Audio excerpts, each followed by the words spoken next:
zay moa zany mirotsaka amin'ny candidat au maire amin'ny commune Akadimanga dia izy commune Fiangonana tagantenanay zany dia mahita hoe matiapandroso matiapandrosan'ny commune zay zany tena primordial hoe satria raha jerevanareo zany commune anay dia isan'ny commune tara indrindra satria le commune anay ity zany commune saraka tamin'ny commune lehibe dia zarazaraina le izy dia isan'ny tara be zany ty commune ity tiapandroso am'zany zay ho nivoan'ny rehetrarehetra zany ohatra hoe fambolena zao hitantsika zao zany fambolena zay atao hoe anisan'ny marary an'ny olona ity hitantsika io tany midadasika be io zany eo amin'ny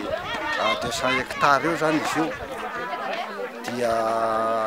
nisy ny problème tamin'ny inondation teo dia potika daholo le fotodrafitrasa io zany no mandamy ambavy zany zay amin'izao fotoana zao anarina an'io ahafahana manetsa satria tsy maintsy anetsa zay amin'ny volana septambra any ahafantarana satria ty dia karazana enieny ihany manko izy ty karaha tara am'izay any dia tsy azo vokabary tsony zay dia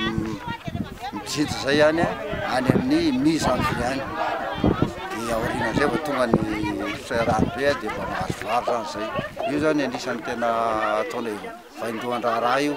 dia manaraka zany ny barazy ato anatin'ny tiopato faharoa zay tsy maintsy ho tanterahana akio satria miankina am'izay le ampidirana an'le rano mandeha amin'ity canaliny ity dia ao koa zany zay anankiray tena lehibe eo koa mifampandrosoana satria raha mahita ity zany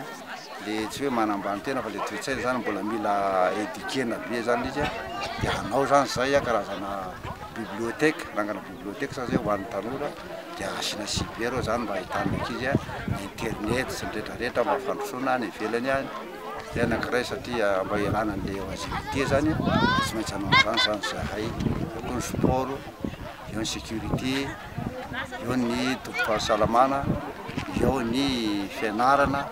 satria ny namako ato dia raha mahita vola tale ny CEC zany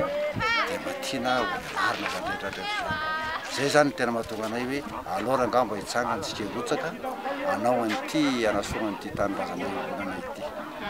zay le vina zany dia zay ampandroso am'izay mametoko zay fa raha tonga ozy dia tsy maintsy ho tanterahanay ireo farafaratsy eo anatin'ny efataona satria zay zany dia fa matoa zay mipetraka koa dia fa mijery lalana zany zay hoe mba misy ny fanampiana avy amin'ny velany azy andilam-bato mba manana relation any tena mitotorana moa zany amin'ny fotolam-panjakana dia zava-dehibe ihany koa dia tsy maintsy ho tanterahana zay moa zany matoa ny latsaka araka lazaina tao dia tianoen'le asa zay efa mba natomboka satria natao tsy mbola teo amin'ny toerana ary zay dia efa mba nitondra zay anjara brikana mba hoe pitikafo kely zany avy amin'ny tena dia ny fanaovana ny dispensaire zany dia CSB dia amin'izao fotoana zay tiana hatsaraina moa le izy mba ho hôpitaly lehibe miendrika ny effectif ny population amin'ireo commune anankitelo ireo Ambohidrapeto Fiangonana ary Akadimanga dia manaraka zany ny jiro moa dia efa tamin'ny fotoan'androny dia efa io izy io fa efa électrifié zany zao ny commune misy anay anankitelo ireo fa ny zany latsany mbola misy kely zany zay tanàna niorina taty afara mbola anaovanay fantarana dia koa moa ny lalana efa vita misy paveo fa mbola tsy tena tonga ny amin'ny toerana angamba ataontsika misy amin'ny 3 km eo mbola tsy vita pave sy ny lalakely dia zay koa zany anisany hotohizanay zay fotodrafitrasa zay ka zay ny mahatonga anay tsy tafapetraka fa efa mba nanao an'izay zavatra zay dia tsy maintsy ho tanterahana atsaka sy andavana ny famitana zay zavatra zay.